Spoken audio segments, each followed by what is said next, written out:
here at the Cycling Ireland Awards. You've had a great year. Can you talk about your highlights from it? Yeah, there were two major highlights for me this year. The first one was I went to Australia for my first World Cup race this year, and a little bit unexpectedly for me, I think I won a gold medal in the time trial, and I also won a silver medal in the road race. So for me, it was just an affirmation that my training had gone really well over the winter, and that I was on the right track for where I wanted to be for later in the year.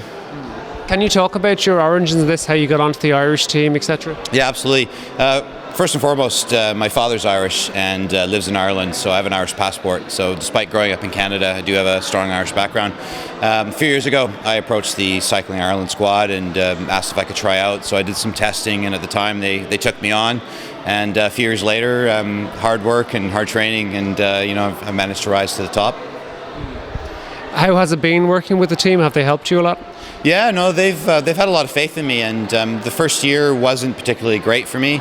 I was struggling to crack the top 10, but I think they saw a lot of potential in me, and there were times when even I didn't believe in myself, but no, they've really stood behind me and given me chance after chance, and I think I repaid them quite well this year. So they've given me a lot of support this last year, and it's really, it really has helped, and it's taken me where I wanted to go. You had a very strong Worlds performance as well? This year, yeah, it was a great Worlds. I prepared perfectly all year long and did all the right things. And since the previous Worlds, my main target really was to win the time trial at this year's Worlds, and that's what I achieved.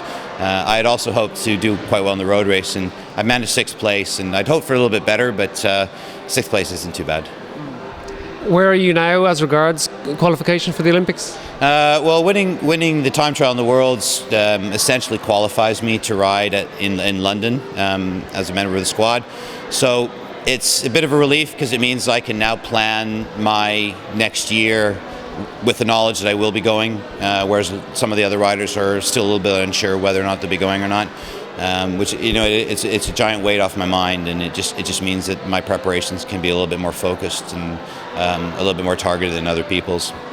How do you manage for funding? Is this something you have to look after personally, or does the team do it for you? Well, with the results I've had in the last year, the Irish Sports Council funds me at a pretty decent level, and with the win in the Worlds this year, I've managed to get a few sponsors on board. So it's every little bit helps, and you could always use more. But it's a lot easier now than it was a few years ago for me. So it just means that I can train a little bit easier and a little bit harder, and not necessarily have to worry about. I train full time now, so I don't have to worry about working a full time job like some of my teammates do. So it does help quite a bit. What sort of training are you doing? I mean, obviously you're mixing road and track, so what's a typical week? Yeah, well, because the road season's over and now I'm preparing for the Track Cycling World Championships in February, I'm doing a mix of track and road. Like you said, I'm on the track 3 times a week, and also recovery rides, but also some basic sort of base training of road riding through the winter, just to keep the the fitness and the endurance stuff up, so that when the track is over, I can sort of transition back to the road fairly quickly and fairly easily without too much trouble. And unlike the rest of the year, I'm also in the gym quite a bit as well. What's then the plan for next season? You obviously got to build up to London, so what's your schedule like for that? Basically, next year is going to be a really, really tough year and a really unique year.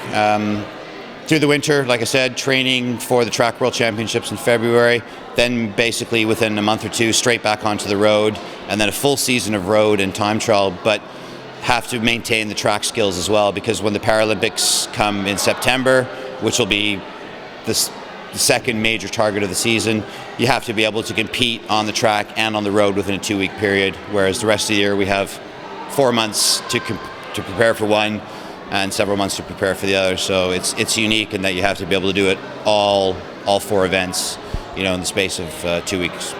You've mentioned that you've already qualified. Presume Mark already has as well. So who else is? What's the situation for the others? Well, on the male side, it's only Mark and myself who are officially sort of pre-qualified, as both of us are medal winners. So under the Paralympics Ireland criteria, we're the ones that have qualified. So we're looking at possibly 4 male slots and possibly 4 people competing for the 2 remaining spots. So they're going to have a bit of a battle in their hands, and nobody really knows who's going to get it. And on the female side, there are probably 2 female tandems, and looks like, as long as they're both competitive, both of them will be going as well. So a little bit of a weight off their backs as well. Where are you based? I'm based outside Manchester. One of the reasons I chose to stay there is just for easy access to the velodrome, the indoor velodrome, especially throughout the winter, which is something the other Irish riders don't really have access to. So they have to rely on going away to training camps to get that sort of high quality track training in, whereas I can do it on a regular basis. Do you join them then on the camps, or do you just remain in Manchester for most of the year? No, I always join the rest of the team for all the training camps and all the competitions. And in fact, last year I competed on the road probably more, with the exception, myself and Mark Rowan probably competed more than anyone else. More so because we had good results and we were trying to get those qualification points for London. So that's what it was all about. And it wasn't just trying to qualify myself, but trying to get as many spots as possible for the teammates.